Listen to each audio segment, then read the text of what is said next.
Bismillahirrahmanirrahim. Assalamualaikum warahmatullahi wabarakatuh. Alhamdulillahirabbil alamin. Wassalatu wassalamu ala asyrafil anbiya'i wal mursalin wa ala alihi wa ashabihi wa man tabi'ahum bi ihsanin ila yaumiddin. Rabbi shrah li sadri wa yassir li amri wahlul 'uqdatam min lisani yafqahu qawli. Amma ba'du. Jamaah salat maghrib memakan Allah Subhanahu wa taala. Insyaallah ini pertemuan kita yang perdana, kita akan membahas kitab Al-Usul Ats-Tsalatsah yang ditulis oleh Syekh Muhammad At-Tamimi rahimahullah.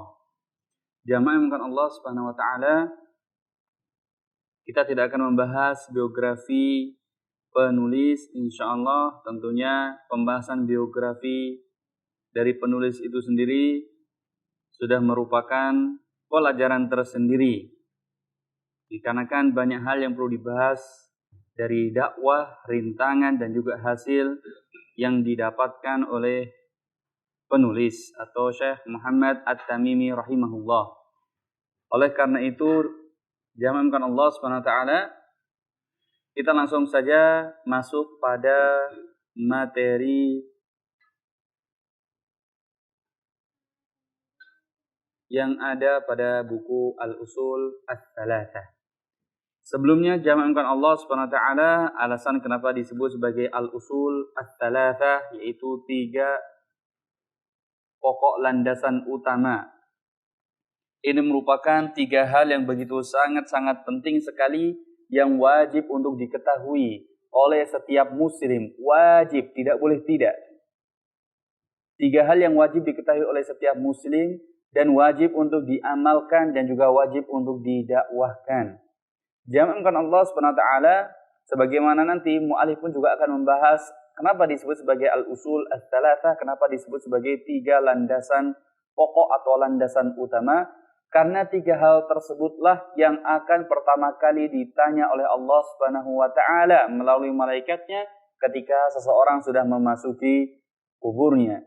Sebagaimana disebutkan dalam hadis yang sahih, Rasulullah sallallahu alaihi wasallam menyebutkan al-'abdu idza wudi'a fi qabrihi wa tuwalliya wa dhahaba ashabuhu innahu la yasma' qur'an na'lihi fa atahu malakan fa aq'adahu fayaqulan lahu. Seorang hamba apabila sudah diletakkan di liang kuburnya dan keluarganya telah meninggalkannya dan juga telah pergi hingga sampai dia mendengar terompah sandal milik mereka, maka ketika itu akan datang 2 malaikat yang mendudukkannya kemudian akan bertanya kepadanya dengan pertanyaan yang begitu sangat penting dan kita semuanya tentu mengetahuinya, yaitu ditanya man rabbuka, man nabiyyuka, wa ma dinuka. Akan ditanya oleh Allah Subhanahu wa taala melalui malaikatnya, siapa Rabbmu, siapa nabimu, dan juga ditanya yang terakhir yaitu apa agamamu. Dengan 3 pertanyaan yang tentunya sangat-sangat mudah sekali jawabkan Allah Subhanahu wa taala. Tidak perlu jamaah lulus kuliah S1, S2 atau bahkan mengambil doktor untuk menjawab 3 pertanyaan tersebut. Bahkan bisa jadi anak TK pun jika ditanya sudah bisa menjawab dengan pertanyaan tersebut. Akan tetapi tentunya jawabkan Allah Subhanahu wa taala, pertanyaan Allah SWT yang mudah tersebut, Allah SWT bertanya kepada kita. Ketika jamaah saya tanya, siapa Tuhan kalian? Apa yang jamaah jawab? Allah. Mudah sekali. Bahkan jawabkan Allah SWT, anak kecil pun ketika kita tanya, dengan mudah dia akan menjawabnya. Siapa nabimu? Siapa Rasul sallallahu alaihi wasallam Muhammad? Apa agamamu? Islam. Tapi jawabkan Allah SWT, pertanyaan tersebut tentunya tidak mungkin bisa dijawab hanya dengan menggunakan lisan kita saja, tidak. Akan tetapi yang menjawab pertanyaan tersebut adalah amal kita. Itu yang menentukan apakah kita bisa mengamalkan 3 landasan utama tersebut atau tidak? Jika kita bisa menjawab pertanyaan tersebut, maka kita akan selamat di alam kubur kita. Dan jika kita tidak bisa menjawab, maka tentunya kita juga akan mendapatkan siksa kubur.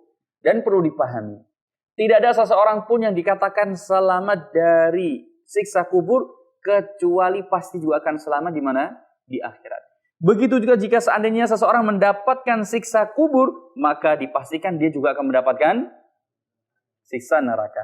Oleh karena itu Rasulullah SAW beliau menyebutkan man naja al-qabru awwalu manzilatil akhirah.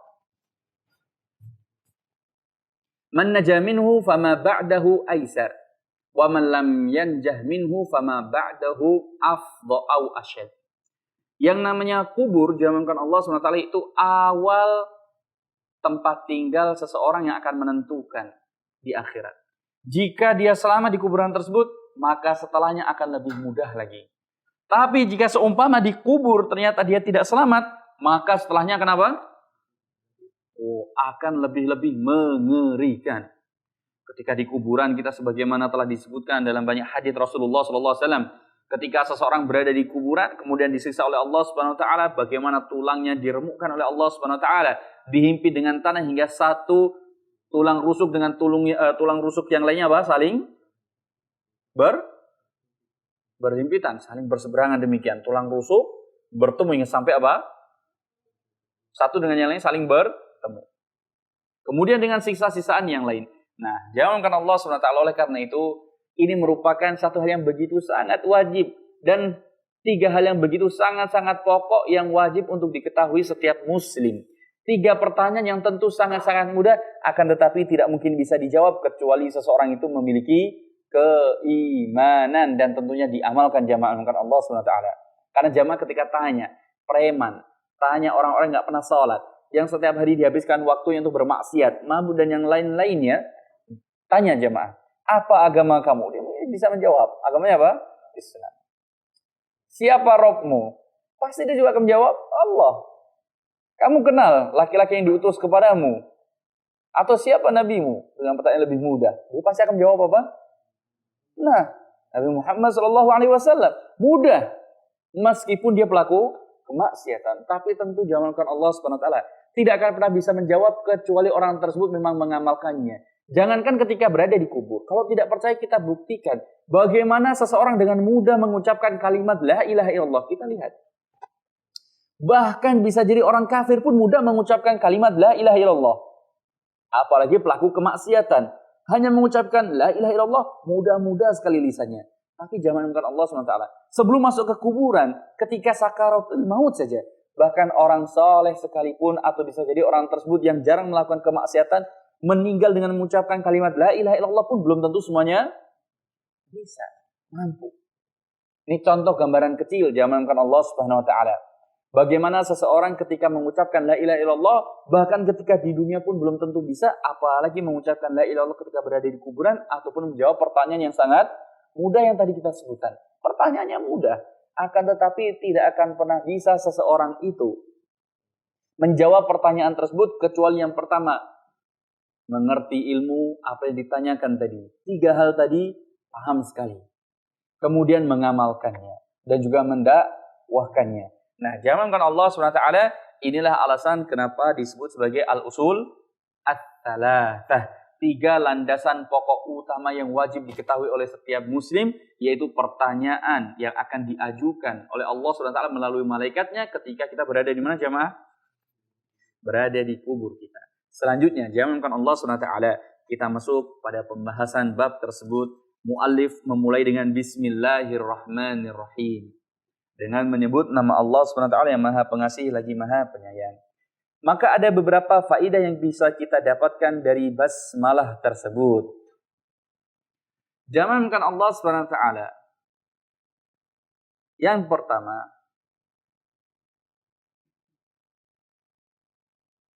syariat disunnahkannya membaca basmalah atau menuliskan basmalah. Jamankan Allah Subhanahu wa taala sebagaimana disebutkan dalam hadis yang diriwayatkan oleh Ibnu Abbas.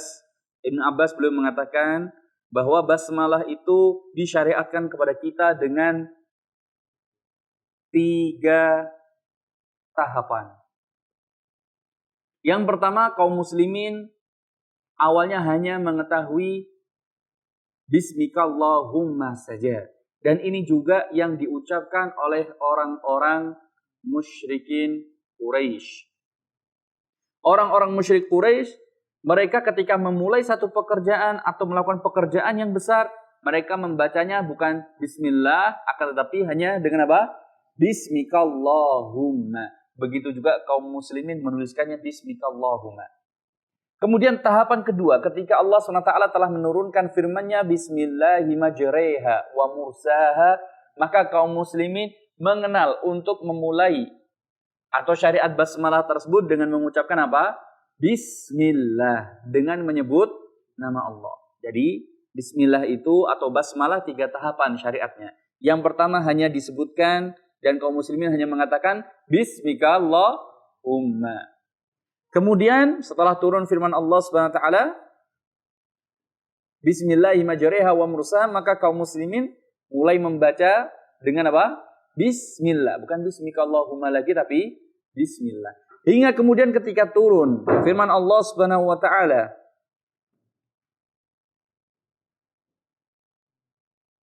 di surat An-Naml ayat yang ke-30, sebagaimana kisah Nabi Sulaiman ketika mengirimkan surat kepada Ratu Bilqis, disebutkan dalam firman Allah SWT tersebut, innahu min Sulaimana wa innahu bismillahirrahmanirrahim.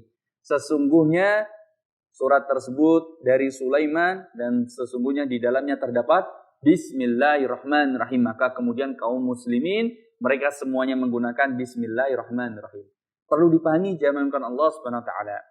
Karena Bismillahirrahmanirrahim di awal-awal Islam Allah Subhanahu wa taala itu tidak dikenal dengan nama Ar-Rahman dan Ar-Rahim.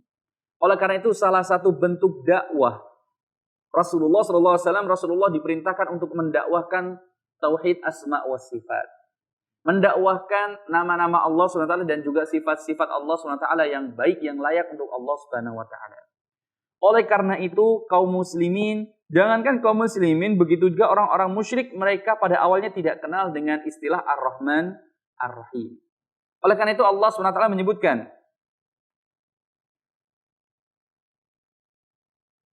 ayatnya Allah SWT menyebutkan bagaimana? Qulida'ullah awida'ur rahman ayyama tad'u falahul asma'ul husna. Siapa saja yang kau seru, baik engkau menyuruh dengan memanggil nama Allah atau memanggil dengan Ar-Rahman, maka Allah SWT memiliki nama-nama yang baik. Perlu dipahami jamankan Allah Subhanahu wa taala. Sebagaimana beberapa kisah yang akan kita sebutkan yang menunjukkan bahwa orang-orang kafir Quraisy kala itu memang tidak mengenal istilah Ar-Rahman dan Ar-Rahim. Oleh karena itu syariat Bismillahirrahmanirrahim tidak langsung diberikan mulai dari langsung Bismillahirrahmanirrahim, tidak, akan tetapi bertahap Bismikallahumma. Kemudian dengan apa? Bismillah. Kemudian Bismillahirrahmanirrahim. Dengan alasan yang tadi kita sebutkan, jawaban Allah Subhanahu wa taala. Dikarenakan orang-orang Quraisy itu tidak kenal dengan nama Ar-Rahman dan Ar-Rahim. Mereka menganggap jika Ar-Rahman dan Ar-Rahim itu berbeda dengan Allah Subhanahu wa taala. Ar-Rahman itu Tuhan sendiri, Ar-Rahim Tuhan sendiri. Sebagaimana orang-orang kafir Quraisy mereka menamakan berhala-berhala mereka, setiap satu berhala memiliki hanya satu nama saja. Tidak mungkin satu berhala memiliki beberapa nama. Satu berhala disebut Lata, berhala yang disebut Uzza, berhala yang disebut apa?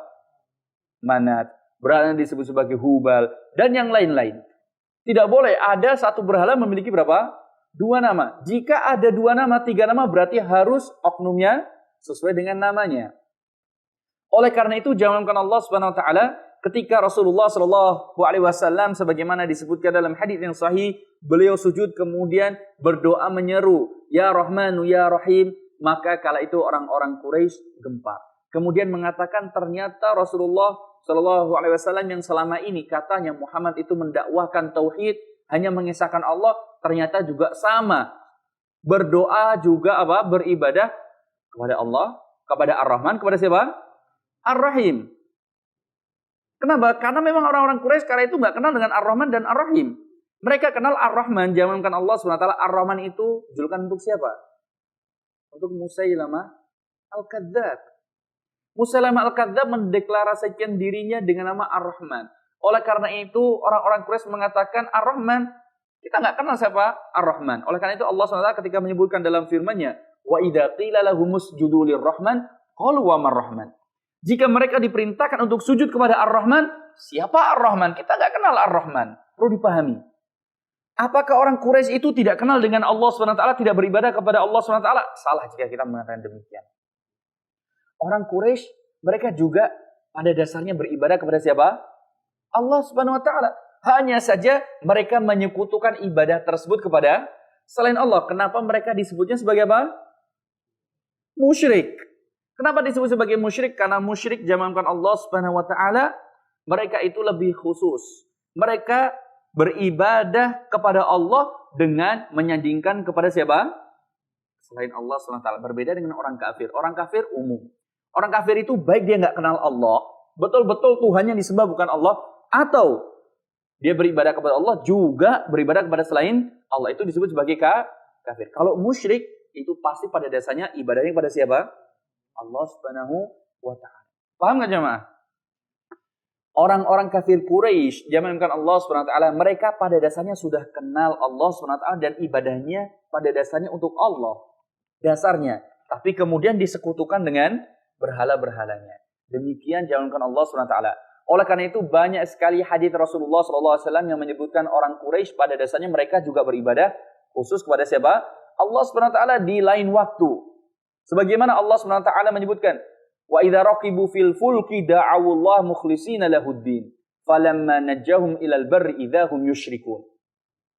Bagaimana Allah Subhanahu wa taala mengkisahkan orang-orang yang melakukan kesyirikan, mereka ketika berada di atas kapal, berada di tengah-tengah lautan terombang-ambing, sudah hampir mau jatuh, kapal tersebut tenggelam karam, mereka berdoa khusus untuk siapa?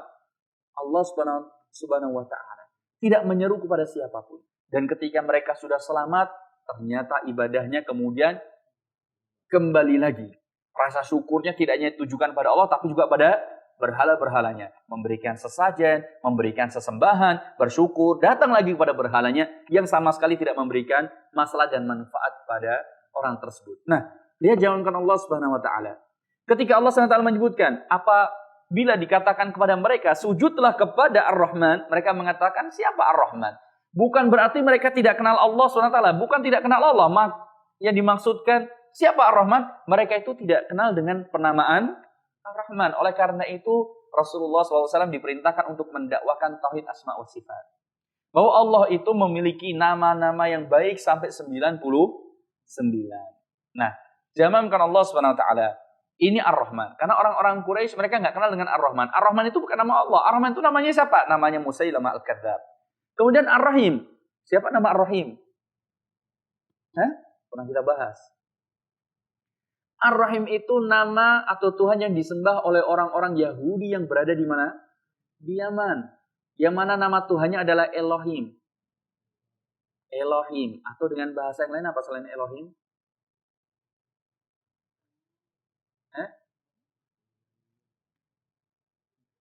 Siapa lagi selain Elohim? Nggak tahu. Nah, perlu dipahami. Zamankan Allah Subhanahu wa taala. Orang Himyar pada dasarnya mereka itu orang yang berbahasa Arab. Orang Himyar, orang Yaman, mereka berbahasa Arab. Kemudian zamankan Allah Subhanahu wa taala mereka pada dasarnya penyembah berhala. Sebagaimana disebutkan dalam Sirah Ibnu Hisham. Ketika salah satu raja di Yaman tersebut melakukan perjalanan ke Madinah. Kemudian dia pulang sembari membawa 2 rahib, 2 pendeta di mana? Dari Madinah. Orang Yahudi, karena dia merasa agamanya itu betul-betul lebih bagus daripada agama nenek moyangnya, maka kemudian diboyong 2 rahib tersebut diajak ke Yaman. Berdakwah di sana. Dia beserta dengan rakyatnya kemudian semuanya masuk ke mana? Ke agama Yahudi. Oleh karena itu jalankan Allah Subhanahu wa taala sebagaimana Rasulullah ketika memerintahkan kepada Mu'adz bin Jabal, kepada Ali bin Abi Thalib untuk melakukan dakwah di Yaman, maka Rasulullah SAW mengatakan bagaimana? Ya Mu'ad, innaka sata'ti qauman min ahlil kitab. Ya Mu'ad, sesungguhnya engkau akan berdakwah, akan mendatangi ahlu kitab. Dikarenakan Yaman kala itu jawabkan Allah SWT, mayoritas agamanya adalah Yahudi sebelum masuknya Islam. Begitu juga minoritasnya sebagiannya adalah orang-orang Nasrani. Tapi sudah hampir tidak ada yang menyembah apa lagi? Berhala. Maksudnya menyembah berhala itu betul-betul tidak kenal Allah. Demikian yang kita maksudkan. Orang Yahudi ketika datang ke mana? Ke Yaman. Perlu dipahami, orang Yahudi tersebut memanggil Tuhannya dengan nama Elohim. Dan Elohim ini bukan bahasa Arab, tapi bahasanya orang mana? Nah, Ibrani. Bukan bahasanya orang Arab. Dan orang Yaman susah ketika mengucapkan Elohim, Elohim nggak bisa. Maka kemudian dia mencari sandingan kata yang paling dekat, yang maknanya hampir mirip, yang hampir sesuai juga dengan lafaz. Akhirnya mengucapkannya apa? Ar-Rahim. Maka orang Quraisy mengatakan, kenapa kita harus menggunakan Ar-Rahman? Ar-Rahman itu Musailamah Al-Kadzdzab. Dan kenapa kita juga harus menyebut Allah dengan Ar-Rahim? Karena Ar-Rahim adalah Tuhan yang disembah oleh orang Yaman. Orang Yahudi yang ada di Yaman. Oleh karena itu, sebagaimana kisah perjanjian Hudaybiyah, perjanjian damai antara Rasulullah SAW, kaum muslimin, beserta dengan orang-orang kafir Quraisy. Isi perjanjian tersebut ketika diawali Rasulullah SAW dengan menuliskan Bismillahirrahmanirrahim, maka Suhail bin Amr mengatakan, imhu, hapus. Kita tidak kenal dengan Ar-Rahman, tidak kenal dengan Ar-Rahim. Ganti dengan apa? Bismikallahumma. Nah, orang Quraisy mengenahnya Bismikallahumma. Kalau kaum muslimin bertahap. Awalnya membacanya Bismikallahumma, kemudian membaca Bismillah, setelah itu terakhir Bismillahirrahmanirrahim. Karena Ar-Rahman dan Ar-Rahim merupakan nama Allah, yang mana nama Allah 99 yang banyaknya demikian. Boleh bagi kita untuk berdoa memanggil dengan salah satu dari namanya, tentu lebih afdol jika sesuai dengan apa yang kita butuhkan saat itu. Ketika kita butuh rezeki, maka bagaimana doanya? Butuh rezeki, ya Razzaq. Kemudian jika kita membutuhkan pertolongan, ya Azizu, ya Jabbar, Maha Perkasa. Nah, demikian. Kemudian ketika kita meminta ampun, berarti apa? Ya Ghafaru, ya Rahim. Ini menunjukkan kita meminta ampun kepada Allah Subhanahu wa taala dan memanggil namanya yang khusus sesuai dengan apa yang kita minta. Kita mau minta ampun, ya Jabbar, ya Aziz. Bukan demikian kalau mau meminta apa? Meminta ampun, tapi dengan ya Rahman, ya Rahim, ya Ghaffar, demikian.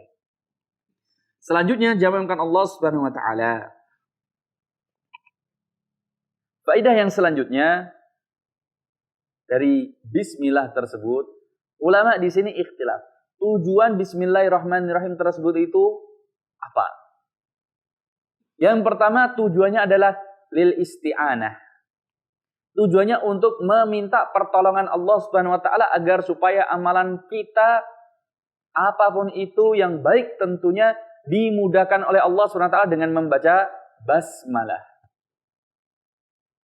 Dan ini yang paling banyak diambil oleh Ahlussunnah wal Jamaah. Sementara pendapat yang kedua, tadi pendapat yang pertama, tujuannya untuk apa membaca bismillah ketika kita mengawali perbuatan kita, amal soleh apapun itu, tujuannya apa jamaah? Lil isti'anah. Apa lil isti'anah? Meminta pertolongan agar supaya amalan kita dimudahkan oleh Allah Subhanahu wa taala. Yang kedua, jawabankan Allah Subhanahu wa taala. Dan ini yang paling banyak diambil oleh orang-orang Asy'ari. Bahwa maksud tujuan dari basmalah tersebut adalah litabarruk. Untuk apa? Untuk mendapatkan berkah. Agar supaya amal soleh kita tersebut itu mendatangkan berkah. Mendatangkan berkah. Karena amalan apapun jika tidak berkah, maka tentunya sangat-sangat merugi.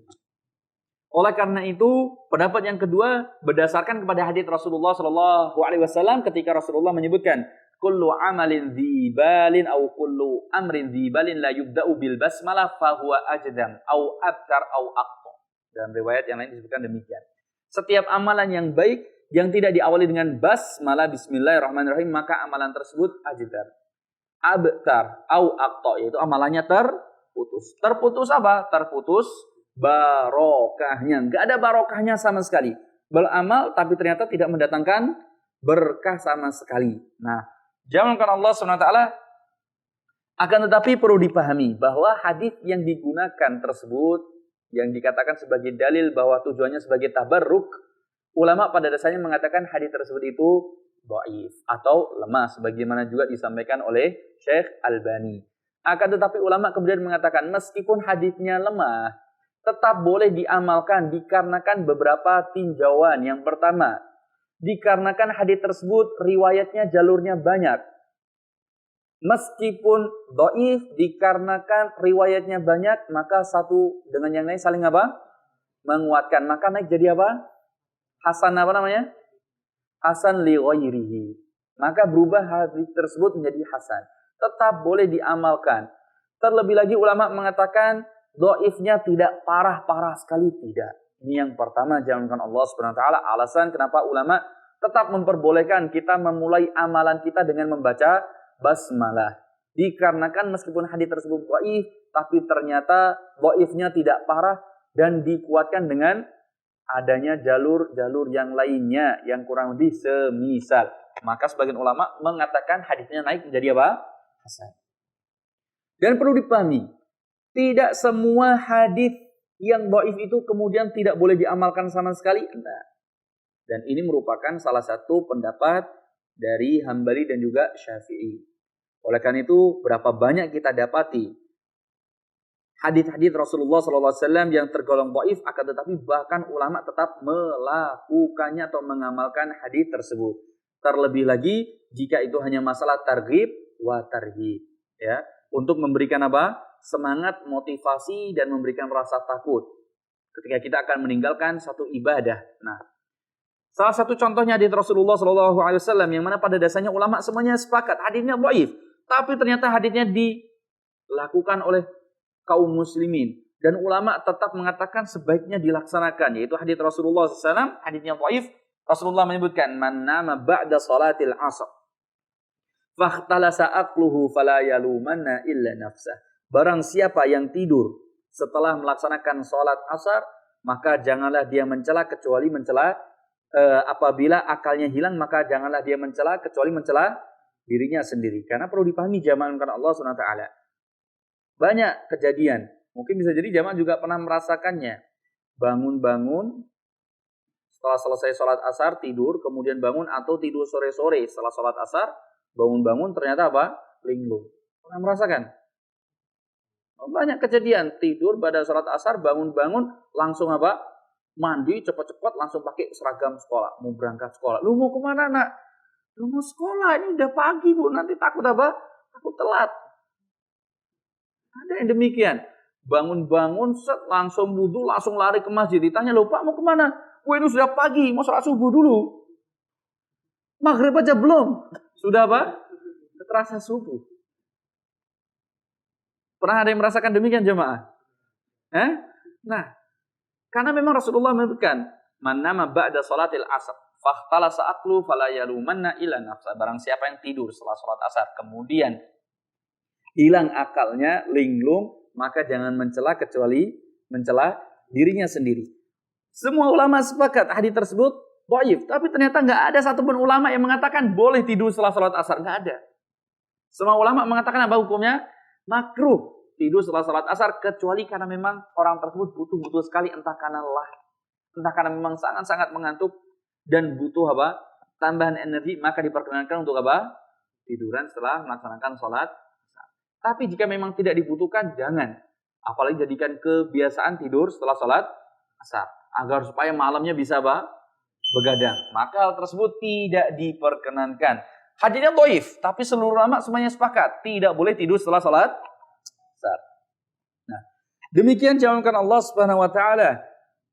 Faedah dari basmalah, tujuan basmalah yang pertama jalankan Allah Subhanahu wa taala tadi sebagai apa? Isti'anah. Kemudian meminta pertolongan. Yang kedua tujuannya apa?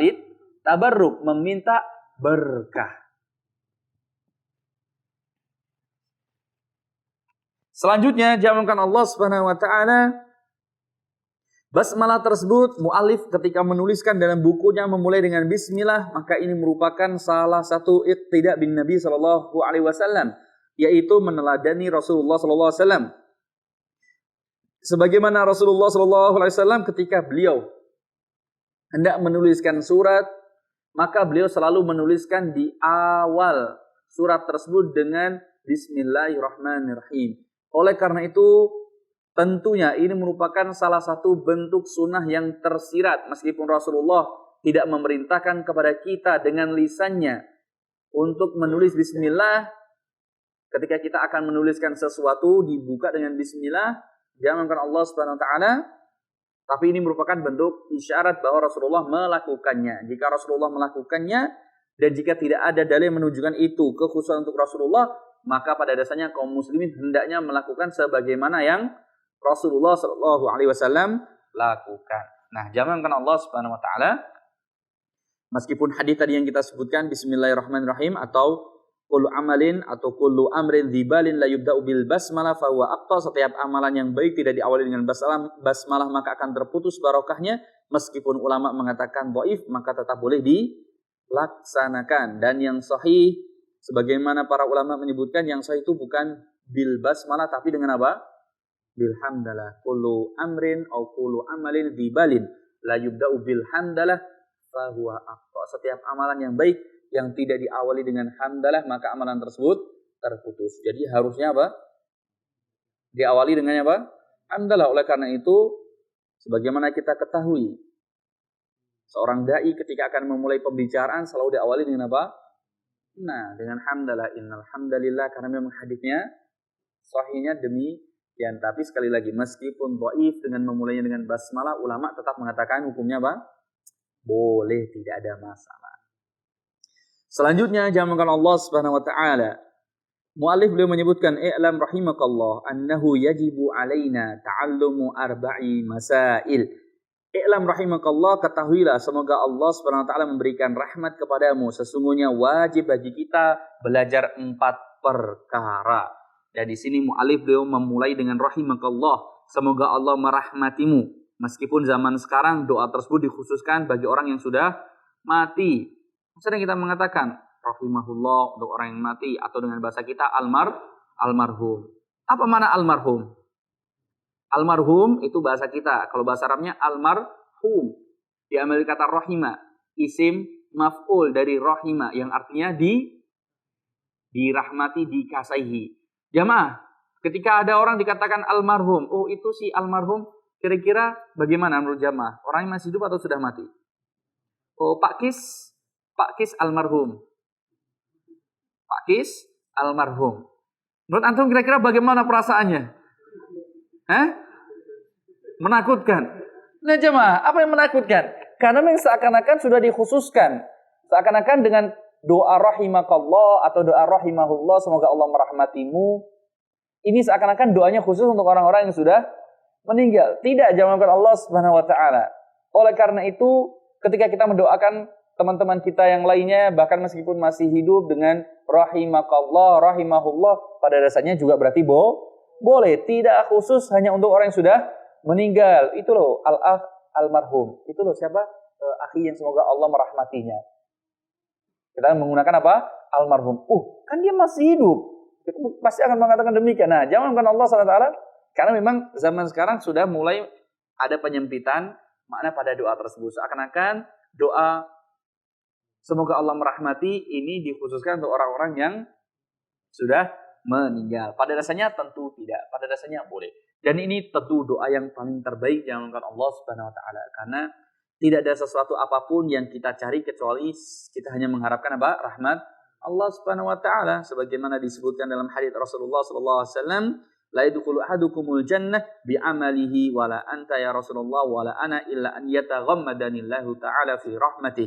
Tidak akan masuk seorang hamba ke dalam surga dengan amalannya, bahkan engkau ya Rasulullah, bahkan diriku, hanya saja Allah SWT telah melimpahkan rahmatnya, mencurahkan rahmatnya kepadaku. Oleh karena itu jamaah, tidak ada sesuatu apapun yang dicari oleh seorang muslim kecuali apa? Rahmat Allah Subhanahu wa ta'ala. Selanjutnya, wajib bagi kita untuk belajar 4 perkara. Yang pertama, al-ula al-ilmu wa huwa ma'rifatullah wa ma'rifatu nabiyhi wa ma'rifatu dinil islami bil adillah. Al-thaniyatu al-amalu bih. Al-thalitha ad-da'watu ilaih. Al-rabi'a as-sabru 'ala al-adha fih. Yang pertama adalah al-ilmu. Wajib bagi kita untuk belajar ilmu terlebih dahulu. Jamankan Allah SWT, dan ini merupakan catatan yang sangat-sangat penting sekali, bahwa tidak diperkenankan seseorang untuk beramal kecuali memiliki ilmunya, sebagaimana disebutkan dalam firman Allah SWT, wala taqfu ma laisa laka bihi, ya, dilarang bagi kita untuk melakukan satu amal perbuatan kecuali kita sudah memiliki ilmunya terlebih dahulu. Hanya saja di sini ulama ikhtilaf, berbeda pendapat. Kira-kira kalau seseorang beramal tidak memiliki ilmu, apakah dia mendapatkan dosa atau bisa jadi dia bahkan mendapatkan pahala ketika dia melakukannya ternyata benar. Kalau melakukan sesuatu tanpa didasari ilmu dan ternyata itu salah jamaah, maka seluruh ulama semuanya sepakat hukumnya apa? Dosa. Karena dia beramal tanpa menggunakan ilmu. Tapi dia beramal nggak tahu ilmunya, pokoknya beramal saja, nggak tahu ilmunya. Dan ternyata benar diamankan Allah SWT. Kira-kira bagaimana? Dapat pahala atau nggak dapat pahala?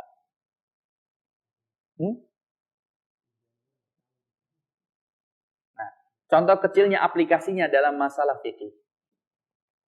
Ketika seseorang tidak melaksanakan sholat diamankan Allah SWT, salah satu syarat seseorang, rukun seseorang untuk melaksanakan sholat, yang pertama adalah menghadap ke arah kiblat. Menghadap kemana? Ke arah kiblat. Nah, jamankan Allah SWT datang di satu tempat, contoh ke hotel. Hotelnya nggak ada tanda arah kiblatnya. Atau jamaah datang ke satu tempat, kemudian di situ nggak ada penunjuk kiblatnya sama sekali. Nah, jamaah bingung, waduh, mau sholat sudah waktunya, tapi nggak tahu arah kiblat. Mana ya? Oh, sini aja lah. Sholat. Setelah selesai sholat, ada orang, Pak, saya mau tanya, tadi barusan saya selesai sholat. Saya sholatnya menghadap ke sana, Pak. Kira-kira betul nggak? Oh iya, betul. Arahnya ke sana. Wih, betul ternyata. Padahal asal. Paham nggak jamaah? Contoh kasusnya. Jamaah yang mengatakan Allah Subhanahu Wa Taala. Jamaah yang mengatakan Allah Subhanahu Wa Taala datang ke satu tempat. Mau sholat. Rukunnya menghadap ke kiblat. Jamaah ke situ nggak tahu arah kiblat, kemudian kayaknya arahnya sini aja lah. Kayaknya lebih nyaman di sebelah sini nih. Sudah saya sholatnya di sini aja. Menghadap ke arah tersebut. Padahal jamaah nggak tahu itu betul atau enggak. Tapi ketika sudah selesai, jamaahkan Allah Subhanahu Wa Taala. Setelah selesai, kemudian baru jamaah apa? Tanya ke orang. Dan ternyata benar jamaahkan Allah Subhanahu Wa Taala. Dan ternyata apa? Benar. Ternyata benar arah kiblatnya. Menurut jamaah kira-kira sholatnya sah atau tidak sah? Sah.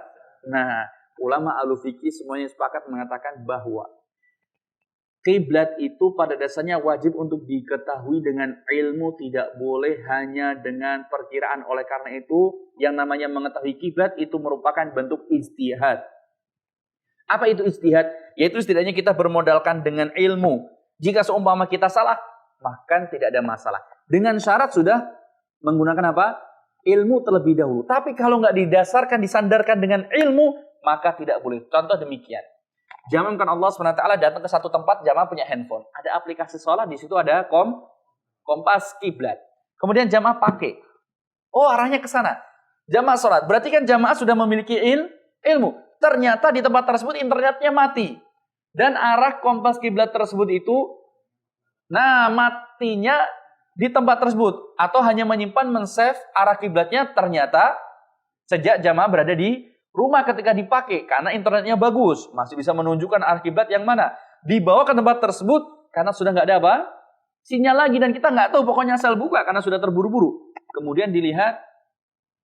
Itu ada yang mau masuk atau siapa?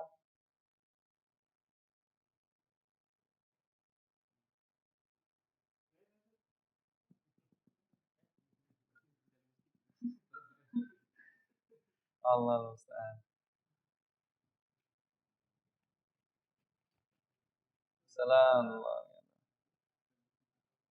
Assalamualaikum.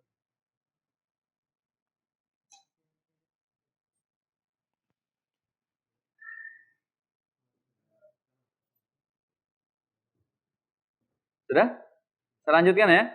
Nah, ternyata kompas kiblat jalankan Allah SWT sudah mati karena nggak ada apa? Internetnya. Setelah dilihat, oh ternyata mati. Tapi jamaah sudah selesai melaksanakan sholat. Maka ulama mengatakan jika contoh kasusnya demikian, ulama mengatakan hukumnya apa sholatnya? Sah atau nggak sah? Sah. Oleh karena itu Allah SWT menyebutkan dalam firman-Nya, ketika Allah SWT memperbolehkan di arah mana saja. Ketika kita sholat, hukumnya tetap sah. Fa'ainama tuwallu wujuhakum fathamma wajhullah. Di arah mana saja kalian itu mengarahkan wajah kalian, maka kalian akan mendapatkan Allah Subhanahu wa taala. Oleh karena itu Rasulullah menyebutkan, "Ma bainal masyriqi wal maghrib qiblah." Setiap timur dan barat itu kesemuanya adalah kiblat. Jadi ketika kita sholat ternyata kita salah menghadap ke kiblat, ulama mengatakan sah sholatnya. Meskipun tidak menghadap kiblat, bahkan membelakangi kiblat. Bisa dipahami jemaah? Nah, dengan syarat kalau kita sudah melakukan apa tadi? Ijtihad. Kita menyandarkannya kepada ilmu terlebih dahulu, meskipun ternyata salah. Atau ketika kita sudah bertanya kepada orang, ternyata orangnya yang salah, kita bagaimana? Kita hukumnya tetap sah. Atau jamaah mencoba untuk melihat kemana? Ke matahari. Jamaah mau sholat, melihatnya ke matahari. Oh, matahari ketika sudah mulai condong, sudah mulai sore, berarti ke arah mana matahari? Barat atau timur? Barat. Oh, berarti sana arah baratnya, berarti saya condongnya begini dikit. Serong dikit. Tidak sampai ke barat, tapi serong sedikit. Kemudian jamaah sholat. Ternyata salah arah kiblatnya. Hukumnya bagaimana?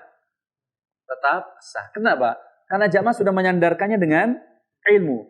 Tapi jika seumpama menyandarkan atau beribadah tanpa menggunakan ilmu sama sekali, asal ngasal, pokoknya datang satu tempat nggak tahu arah kiblat mana, kemudian sholat. Kemudian jamaah ternyata betul. Mana ya? Oh, bagusnya sebelah sini. Jamaah sholat. Mengarah ke kiblat tapi tidak menggunakan ilmu. Tidak disandarkan dengan ilmu sama sekali. Pokoknya asal mengasal saja. Oh, pokoknya kira-kira sinilah. Kemudian jamaah setelah selesai sholat ternyata betul. Oh iya, alhamdulillah ternyata arah kiblatnya betul. Ulama tetap mengatakan tidak sah. Dikarenakan kiblat itu wajib disandarkan dengan menggunakan ilmu. Oleh karena itu tadi sebagaimana kita sebutkan, ilmu merupakan salah satu hal yang sangat penting agar amalan tersebut diterima oleh Allah. Bahkan meskipun seseorang ketika beramal dan amalan tersebut itu sesuai, benar, tepat, jika ternyata dia mengasal saja tidak mengetahui ilmunya, maka ulama sebagian mengatakan tidak sah sama sekali. Tidak diberi pahala. Ulama yang kedua mengatakan dia mendapatkan pahala, tapi pahalanya sedikit. Paham gak jemaah? Nah, oleh karena itu ilmu merupakan satu hal yang begitu sangat-sangat penting bagi kita.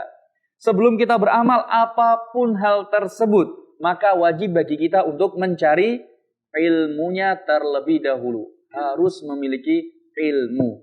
Meskipun kita betul, bahkan sebagian ulama mengatakan nggak dapat pahala sama sekali. Apalagi kalau salah. Kalau salah bagaimana?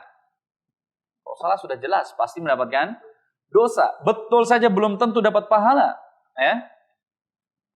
Nah, demikian jalankan Allah Subhanahu wa taala. Selanjutnya jalankan Allah Subhanahu wa taala ilmu sebagaimana ulama menyebutkan ilmu adalah idraku syai' idrakan jaziman. Disebut sebagai ilmu, enggak perlu ditulis ya, sudah. Ilmu adalah idraku syai' idrakan jaziman. Disebut sebagai ilmu apabila kita mengetahui sesuatu dengan pengetahuan yang pasti. Kalau benar itu disebut sebagai ilmu. Nah, demikian. Oleh karena itu ulama kemudian membagi yang namanya ma'rifah, pengetahuan, itu ada beberapa macam.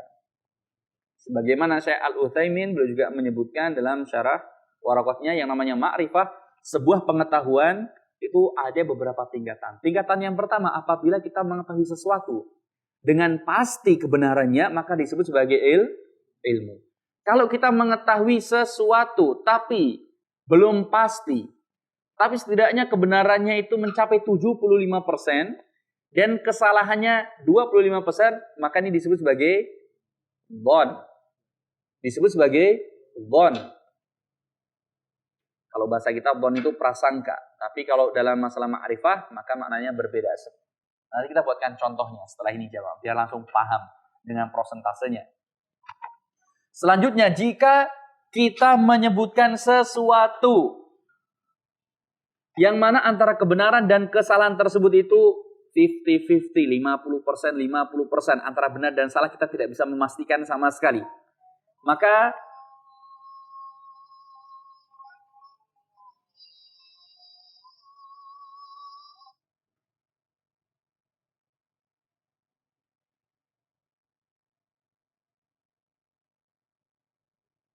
Maka ini disebut sebagai apa? Asyak. Apabila kita mendapati prosentasenya berapa? 50%, 50% antara kebenaran dengan kesalahan tersebut. Kemudian selanjutnya jawaban Allah Subhanahu wa taala. Ini mau adzan dulu atau nanti dulu adzannya? Nanti dulu, ya.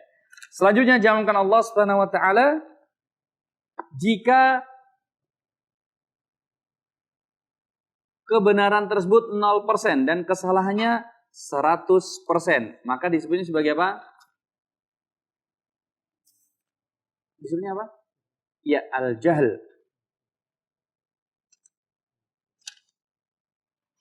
Sudah jemaah?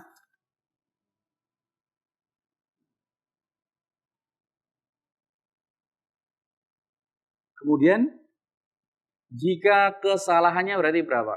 Kesalahannya 25.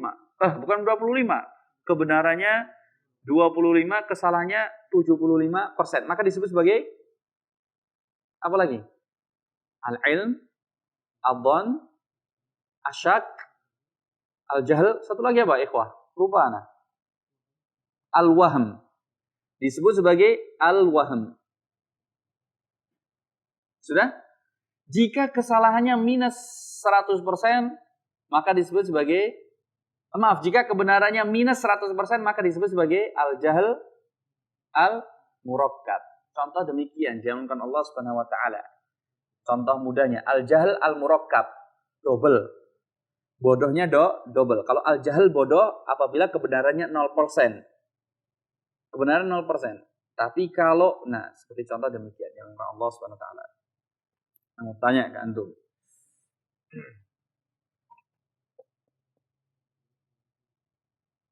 Salah satu contoh pertanyaannya, bid'ah itu ada berapa? Contoh aja. Bid'ah ada berapa? Iya, apa saja? Hah? Kurang tahu. Bid'ah ada 3, kurang tahu. Nah, seperti contoh pertanyaan demikian. Ketika kita menjawab, wallahu ta'ala alam, saya nggak tahu. Saya nggak tahu. Ini juga disebut sebagai bentuk ilmu. Si ulama mengatakan, qaul wallahu ta'ala alam ilm. Ini salah satu jawaban yang paling bagus. Kita menjawab Allah ta'ala alam itu sudah merupakan ilmu. Ini cerdas sekali. Oleh karena itu, pernah seorang murid, ini kisah nyata jamaah Allah Subhanahu wa taala, tapi nggak perlu ditiru. Bahwa menjawab Allah ta'ala alam itu sudah merupakan ilmu. Sudah jawaban yang paling tepat. Tepat atau nggak tepat? Tepat sekali. Allah Subhanahu wa taala mengetahui. Kemudian dia ujian sekolah. Soalnya susah. Jawabannya apa? Allah ta'ala alam. Nomor 2 juga susah. Allah ta'ala alam. Dipanggil sama guru. Ini kok jawabnya Allah ta'ala alam semua.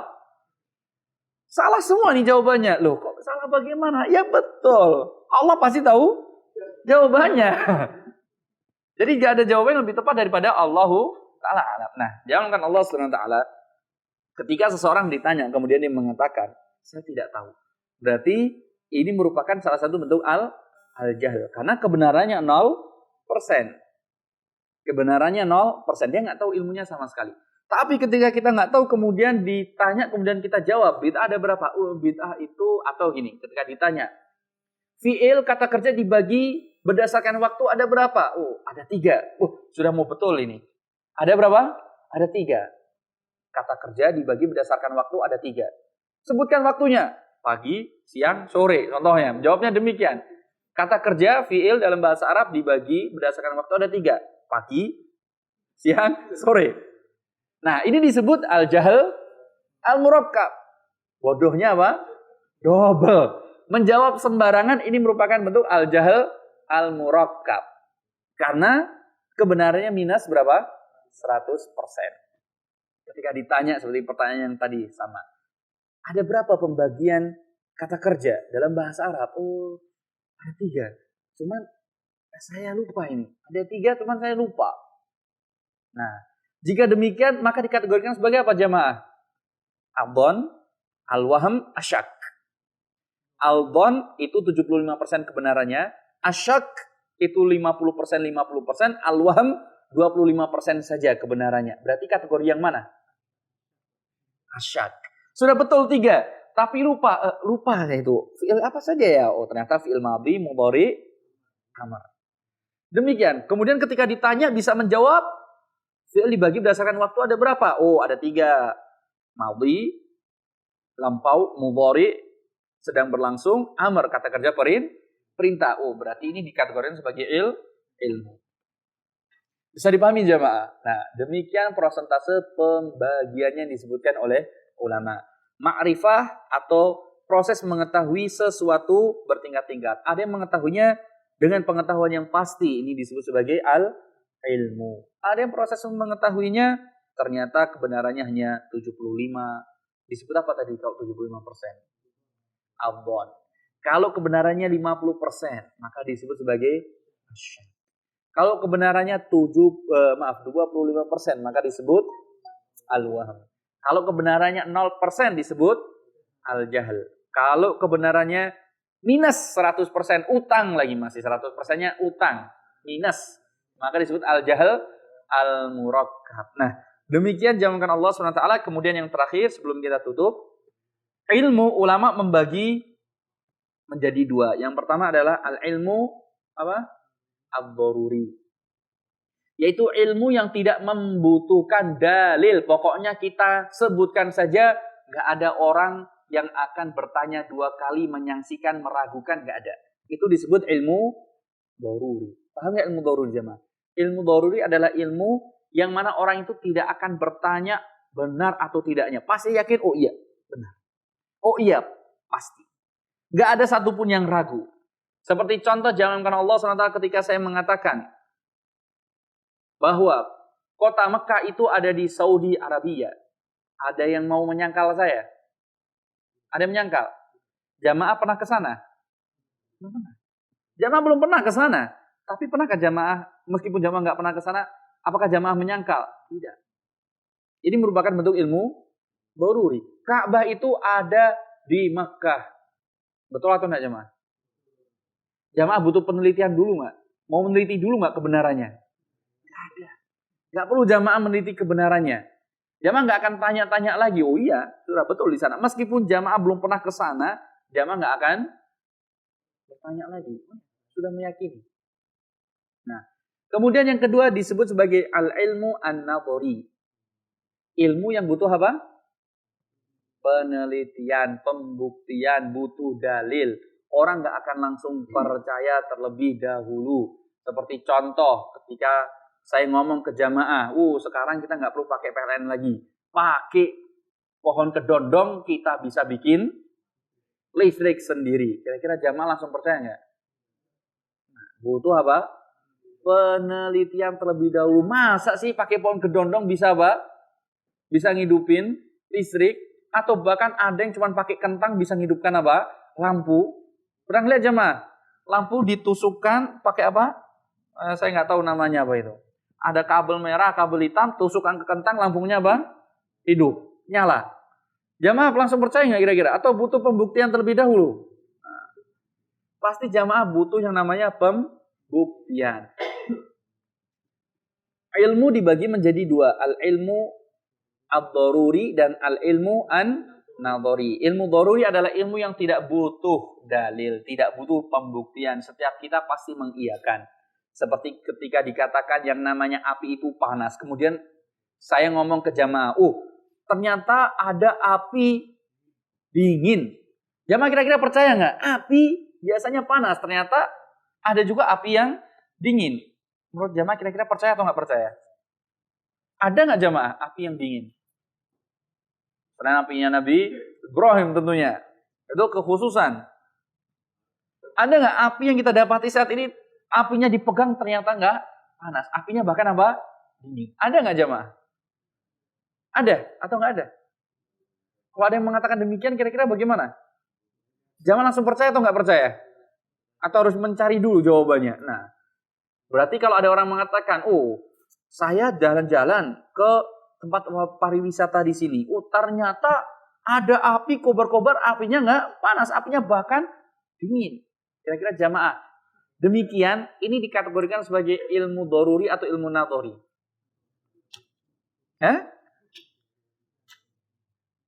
Nah, nadhari karena butuh pembuktian terlebih dahulu. Kita buktikan betul atau tidak. Sementara ilmu doruri adalah ilmu yang tidak butuh pembuktian. Ketika seorang mengatakan, oh api itu panas, gak perlu dibuktikan. Setiap kita pasti mengiyakan. Kecuali ya anak-anak belum pernah merasakan karena penasaran mungkin. Nah, ingin merasakan. Demikian jawaban Allah Subhanahu wa taala. Sampai di sini sebelumnya ada yang ditanyakan.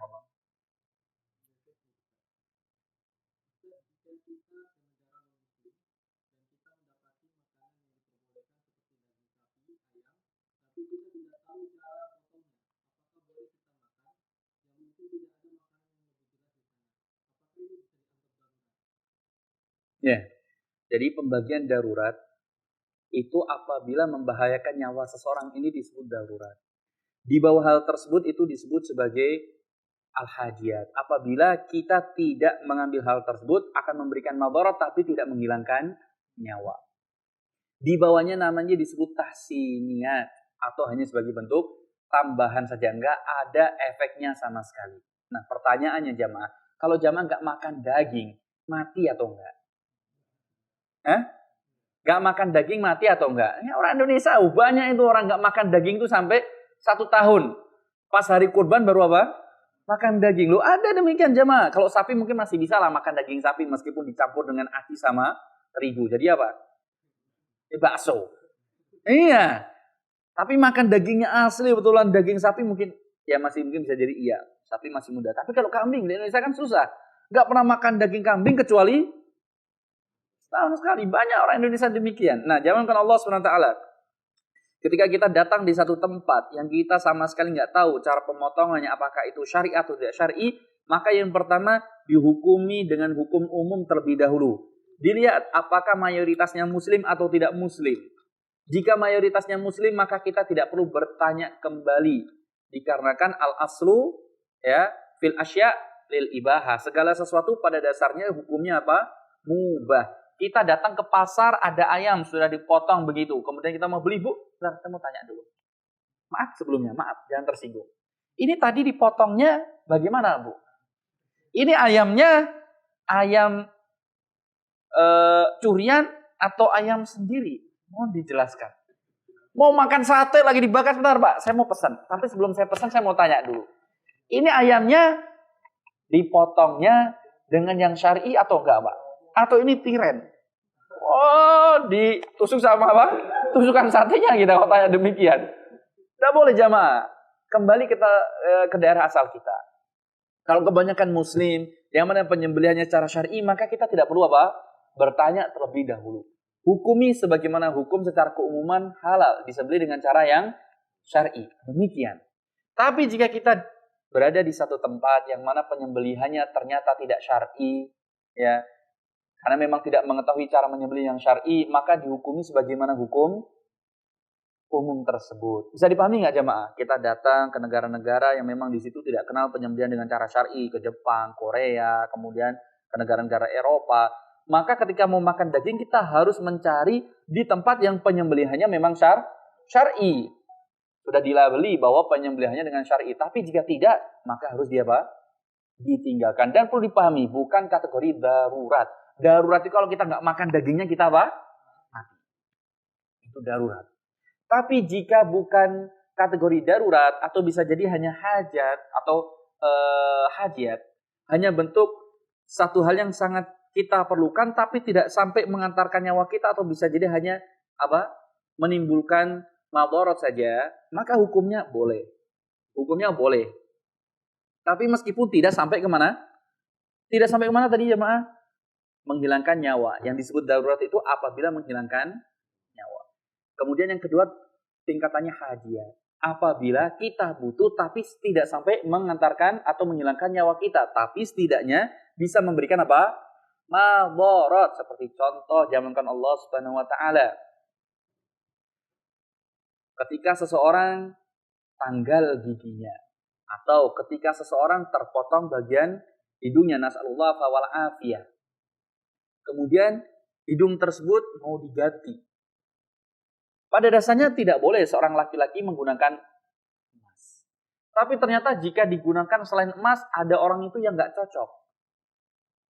Diganti dengan selain emas, contoh dengan apapun itu dengan selain emas, ternyata nggak cocok, gatal-gatal. Bahkan bukan hanya demikian, orang pakai kalung pun emasnya campuran, ada yang apa? Alergi, betul nggak jemaah? Pakai anting, ya, antingnya bukan emas murni, dipakaikan ke anak, emasnya sekitar 25% atau 35% atau 50%. Kemudian anaknya apa? Bernanah, ya, alergi, tidak cocok. Ada manusia demikian, ada orang-orang demikian, jamankan Allah Subhanahu wa taala.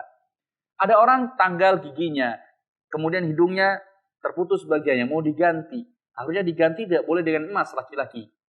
Tapi ternyata dia gatal, jamankan Allah Subhanahu wa taala. Seumpama dia tidak pakai emas tersebut pun, hanya alergi saja, tidak sampai apa? Nah, saya tidak sampai meninggal dunia. Ini bukan dikategorikan sebagai apa? Darurat. Tapi namanya apa tadi? Hajiyah. Satu hal yang kita butuhkan. Tapi bisa memberikan madharat jika kita tidak menggunakan hal tersebut. Maka ulama tetap memperbolehkan, oh boleh diganti dengan menggunakan emas. Jadi laki-laki yang butuh emas tersebut bukan dikategorikan sebagai darurat. Itu bukan kategori darurat. Kemudian yang ketiga disebut sebagai tahsiniyat. Kalau tahsiniyat maka nggak boleh. Tahsiniyat itu hanya tambahan. Kalau kita nggak menggunakannya, nggak menghilangkan nyawa. Kalau kita tidak menggunakannya juga tidak akan mendapatkan madharat. Pertanyaan, kalau orang nggak makan daging di sana, jawaban Allah Subhanahu wa taala. Kira-kira saya mau tanya, mati nggak? Kena madharat nggak? Bahkan zaman sekarang kalau bisa banyak-banyak makan apa? Sayuran. Ini yang jawaban Allah Subhanahu wa taala. Maka kita jawab, maka itu bukan kategori sebagai apa tadi? Darurat. Bahkan hajiyat pun tidak. Maka kategorinya hanya apa tadi? Tahsiniyat. Kalau tahsiniyat itu hanya tambahan, pelengkap saja, maka hendaknya tadi makan daging di tempat yang kita tidak mengetahui apakah disembelihnya dengan cara halal atau tidak, maka sebaiknya dia apa? Tinggalkan. Paham jamaah ya? Sudah, tidak ada yang tanyakan lagi, insyaallah cukup. Ya. Kita tutup dengan doa kafaratul majlis. Subhanakallahumma wa bihamdika asyhadu an la ilaha illa anta astaghfiruka. Assalamualaikum warahmatullahi wabarakatuh.